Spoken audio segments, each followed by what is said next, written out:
Təhlükəsizlik məsələsində biz bir neçə dənə sferaları, hansı ki, bu sferalardan Azərbaycan gerçəkdən də o müstəvilərdə təhlükəsizliyinin qorunması vacibdir. İqtisadi sfera, maliyyə sferası, bank sferası, sosial sfera, sosial təminat, sosial təchizat, bu sferalar hamısı biz necədir? Bunlar hesab edirəm ki, hamısı orada təmsil olunmalıdır və orada hesabat verməlidir ayda bir dəfə. Bax, indi biz deyirik, hansısa bir sahədə bir gərginlik əmələ gəlib. Hansısa bir sahədə bu problemlər yığılıbdır, elə bir həddə gəlib çatıb ki, bu ölkənin içərisində bir təhlükəsiz bir təhlükəyə çevrilə bilər. Bu məqamlar, lap bankı olsun, lap bunun ümumi iqtisadiyyatı olsun, bunun maliyyə sistemi olsun və sosial sfera. Bu sferaların da orada təmsil olunması olduqca önəmlidir. Çünki bunların hər birinin prizmasından ölkədə bir təhlükəli bir durum yarana bilər. Hər birinin. Xaricdən baskılar, daxildə xarici güclərin bu sferalardan işləyərək hansısa bir təxribatlar törətməsi. Yəni, bu baxımdan mən hesab edirəm ki, bu sahələr də mənə daha çox yaxındır bu sahələr. Ona görə bu məsələləri, bu məqamları vurğulayıram. İndi onu da orada etibarlı adamın yanında müzakirə eləmək olar da. Yoxsa Ramiz Mehdiyevin yanında nə müzakirə edəcəksiniz? Ramiz Mehdiyevin yanında müzakirə elədin, o təhlükəsizlik məsələdən çıxdı. Nə vaxt elədik, Heydər bəy? Ramiz Mehdiyev yola salındı. O yola salınandan sonra, Nəcməddin Sadıqov kənarlaşdırılandan sonra bunların hamısı şərtdir. Əsas şərt. Bəli, bunlar ki, oradadır. Biz 44 günlük müharibədən əvvəl Tovuz döyüşlərini keçirdik, general şəhid verdik. General. Niyə? Nəcməddin Sadıqov oturmuşdu. Bəli, Nəcməddin Sadıqov oturmuşdu. Bəli, bu böyük itkidir. Amma 44 günlük savaşda nə oldu? 44 günlük savaşda hansısa bir qüvvət tutdur, Nəcməddin Sadıqovun qulağından, bilmirəm, haradasa apardı, azdırdı. Deyəsən, Türkiyədə aparıb azdırdılar, elə sözlər də yayılmışdı. Elə deyilmi? Bir gün tarixçılar onu biz bilərik. İndi, yəni, amma hər halda onun qulağından tutub apardı. Yəni, o neytrallaşdırılmışdı avqust ayından. O neytrallaşdırılmalıydı. Bəli, avqust ayından. 2001-ci ildə biz gördük də o nələrlə. Biz ondan sonra qələbə qazanmalıyıq. Hətta 44 günlük müharibənin ilk günlərində belə qələbə qazana bilmirdik. Ürəliyə bilmirdik. Yenidən gəlməsi haqqında xəbərlər tirajlanırdı. O nə vaxt oradan uzaqlaşdırıldı, biz rahat nəfəs aldıq, əskərlərimiz rahat nəfəs aldı, generallarımız rahat nəfəs aldı, zabitlərimiz rahat nəfəs aldı. Ona görə elə şeylər vardı ki, o ancaq etibarlı insanların yanında, yəni prezident olsun, ya və yaxud indi baş nazir olsun, yəni belə deyək də, əgər ölkəni kim idarə edirsə, onun ən çox etibar elədiyi adamın yanında onlar müzakirə olunmalıdır. Və o dediyiniz kimi, orada mütləq o Maliyyə Nazirliyində təmsil olunmalıdır, çünki dövlətlərin ən böyük təhlükəsizliyi maliyyə təhlükəsizliyidir. İndi hərsən ki, hamısının təhlükəsizliyi, məsələn, deyək, mədəni təhlükəsizlik də mühümdür. Qida təhlükəsizliyi, yəni hər şey o təhlükəsizlik çətirinin altındadır. İndi onlar salınarlar, salınmaz onu mən bilmirəm. Amma mütləq Maliyyə Nazirliyi də orada olmalıdır. İndikində varmı? Yoxdur deyəsən. Məncə var. Var, indiki heyətə indi baxaram, bəli. Yəni, amma olsa belə, elə şəxslərdir ki, onların heç belə deyək də, sözü heç o Maliyyə Nazirliyində də keçmir. Qala ki, deyər. Mən oxuyum, Heydər bəy. Demək, Təhlükəsizlik Şurasının üzvləri, bu Ramiz Mehdiyevdən sonraki heyətdir. Mehriban Əliyeva, Azərbaycan Respublikasının birinci vitse-prezidenti, Sahibə Qafarova, Milli Məclisin sədri, Əli Əsədov, baş nazir, Ramil Usubov, Təhlükəsizlik Şurasının katibi, Əli Nağıyev, Dövlət Təhlükəsizlik Xidmətinin rəisi, İlçin Quliyev, Dövlət Sərhəd Xidmətinin rəisi, Samir Nuriyev, Prezident Administrasiyasının rəhbəri, Zakir Həsənov, Müdafiə naziri, Vilayət Eyvazov, Daxili İşlər naziri, Kamran Əliyev, baş prokuror, Orxan Sultanov, Xarici Kəşfiyyat Xidmətinin rəisi. Bəli, dediyiniz kimi, Maliyyə Nazirliyi yoxdur.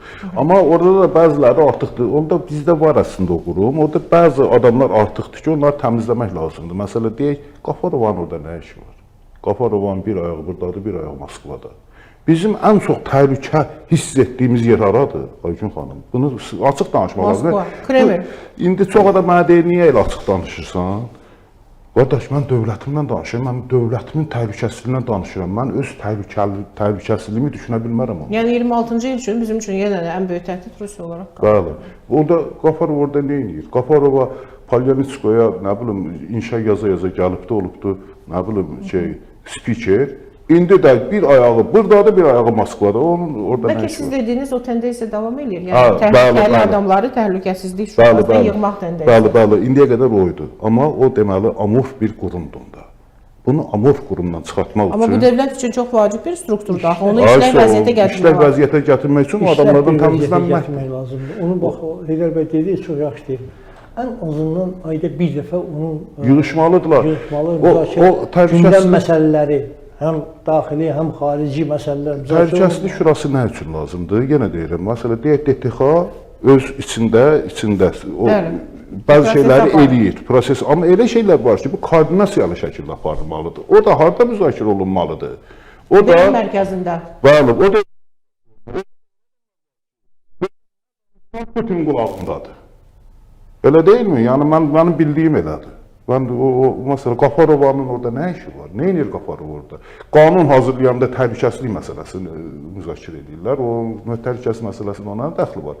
Ona uzaq başı o indi Allah çox şükür bizdə Azərbaycanda da elədir ki, bu çox rahatlıqla göndərirsən şeyə, elədiyin qərar, qəbul elədiyin qərarlar parlamentdə də ona uyğun qanun hazırlayırlar, məsələ bitir. Onun orada nə işi var? Razısınızmı Firət bəy, Heydər bəyin söylediyi məqamlarla? Hər halda Heydər bəy indi konkret şəxs haqqında deyir. Yəni yox, konseptual olaraq yanaşmalısınız.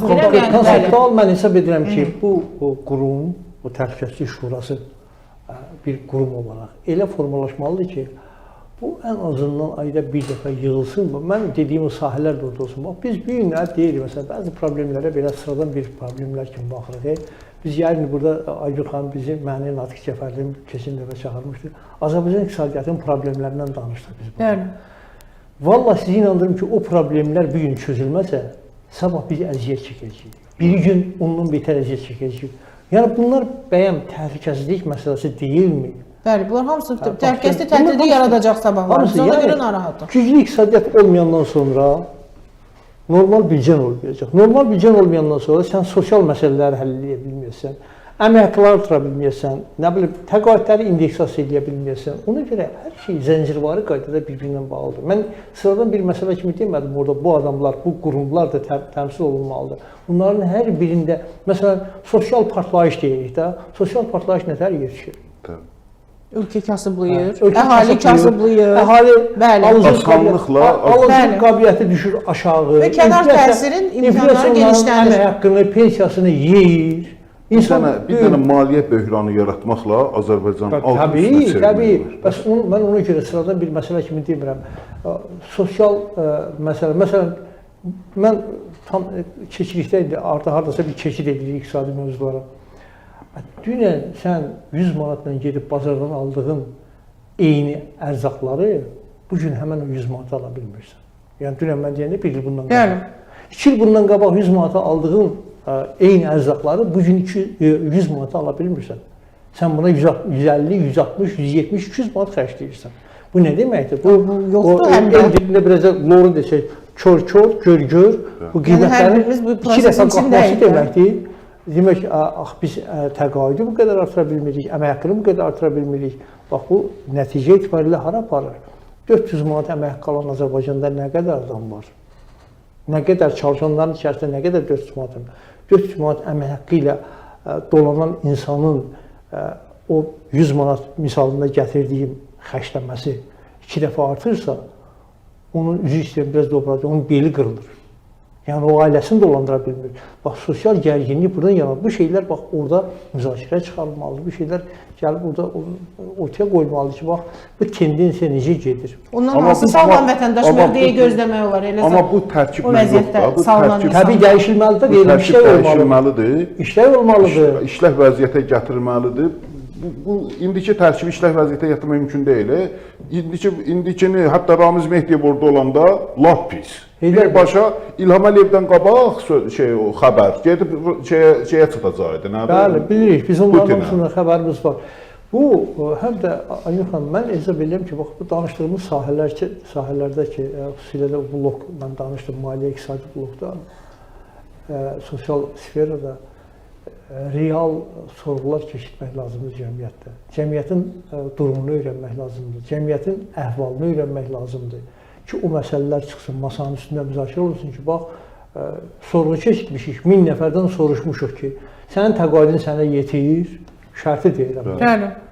Onun üçün də o belə deyək, strateji araşdırmalar mərkəzi yaradılmalıdır. Onlar da müstəqil olmalıdır. Var, bizdə var onlar, müstəqil olmalıdır. Gedirlər. Yox, bizdə kimi yox. Bizdə onun belə deyək, onun elə bir modelidir. Bizdə həqiqi deyil. Yəni o tam müstəqil olmalıdır. Ki, gerçəkləri çıxardıb ortaya qoysun. Azərbaycanda, nə bilim, Azərbaycanda o şeylər yoxdur.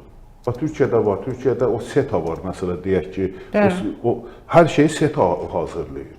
Bütün analizləri hazırlayır, verir müxtəlif yerlərə. Müstəqil hazırlamalısan, çıxarıb qoymalısan masanın üstə. Bəli, bu sahədə bizə axsamalar var. Bizdə elə adamlar... Biz tədbirlər görməliyik, bunun qabağını indidən almalıyıq. Bizdə analitik mərkəzlərdə elə adamlar rəhbərlik edir ki, onların nəinki hansısa nazirə söz demək, hətta hansısa JET müdürünə söz demək şeyləri yoxdur, cəsarətləri yoxdur.